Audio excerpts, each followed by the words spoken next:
La China Suárez abrió la boca y, sin temblarle ni un solo músculo, soltó una frase que atravesó el aire como un cuchillo. A mí Wanda Nara me da lástima. Así, sin anestesia, sin matices, sin ese tono diplomático que suelen usar las celebridades cuando prefieren esquivar una guerra mediática. Desde ese instante, quedó claro que lo que venía no era una simple charla desde Turquía, sino una confesión en cadena destinada a encender comentarios, debates y chispazos en cada rincón donde su nombre ya retumba desde hace años. La escena fue casi cinematográfica. La China, iluminada por la luz de una ventana turca, con esa calma que solo muestra cuando está completamente segura de lo que piensa, recibió una pregunta filosa sobre los rumores de un supuesto ejército de trolls organizado para insultarla en redes. En vez de tensarse o evadir, soltó una respuesta que parecía preparada para sacudir el tablero entero. Dijo que no le daba bronca, no le daba rabia, no le daba enojo, le daba lástima.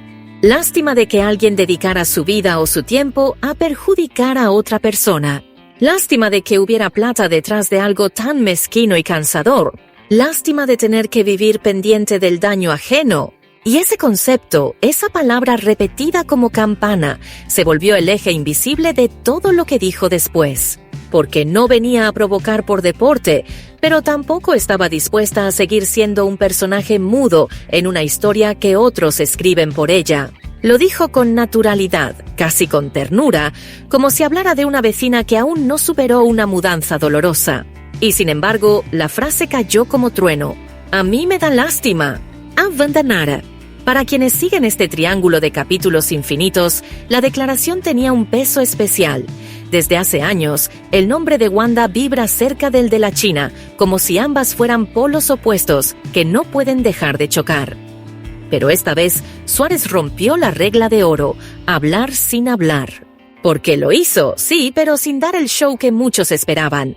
No insultó, no acusó, no amplificó rumores.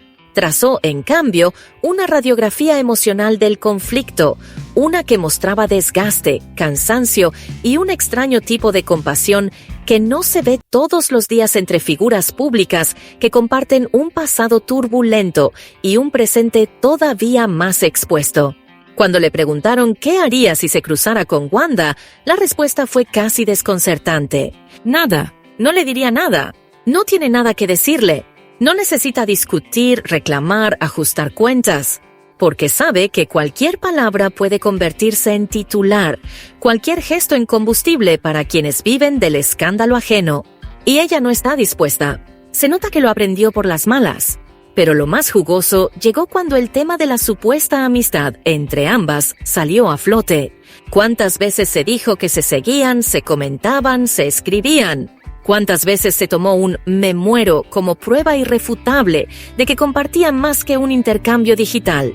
La China, con una mezcla de ironía y claridad que solo tiene quien está cansada de explicarlo, lo desarmó todo de un soplido.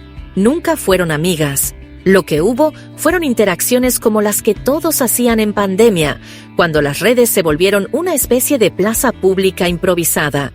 Ese comentario que Internet tomó como una señal de intimidad era, en realidad, una frase que le había mandado un amigo que se fue a vivir a México. Y ahí quedó expuesto otro detalle irresistible: la facilidad con la que el público, la prensa, los seguidores y hasta los detractores convierten un gesto digital en una narrativa completa. ¿En qué momento la amistad se volvió eso?, preguntó.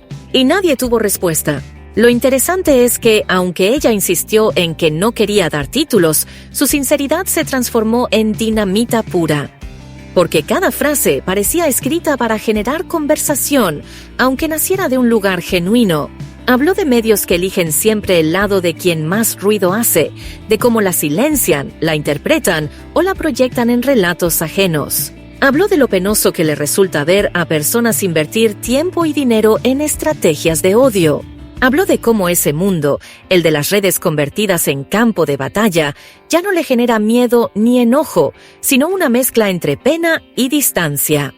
Y en medio de todo eso, entre confesiones, aclaraciones y silencios cargados de significado, apareció una China más adulta, más filosa, más harta, pero también más libre. Una mujer que decidió que no tiene que responder ataques con ataques, ni alimentar la maquinaria de la polémica con más gasolina. Una que conoce el precio del escrutinio constante y, aún así, elige plantarse con una calma que provoca más impacto que cualquier grito. Resulta imposible no pensar en lo que esta entrevista significa para la dinámica entre estas dos mujeres, cuyos nombres se cruzan cada vez que alguien necesita una historia con tensión emocional. Porque aunque la china rechazó el rol de antagonista que le asignaron, sí dejó entrever una verdad que incomoda. Hay heridas que nunca se mostraron frente a cámara, hay versiones que se callaron durante años y hay gestos que se interpretaron mal a propósito. Lo que dijo no cierra ningún capítulo, pero deja en claro que ella ya no está interesada en formar parte de la misma narrativa. Y, paradójicamente, esa distancia es lo que más ruido genera. Porque donde hay silencio, otros inventan. Donde hay calma, otros ven estrategia. Donde hay un simple "no quiero hablar del tema", otros leen un mensaje escondido.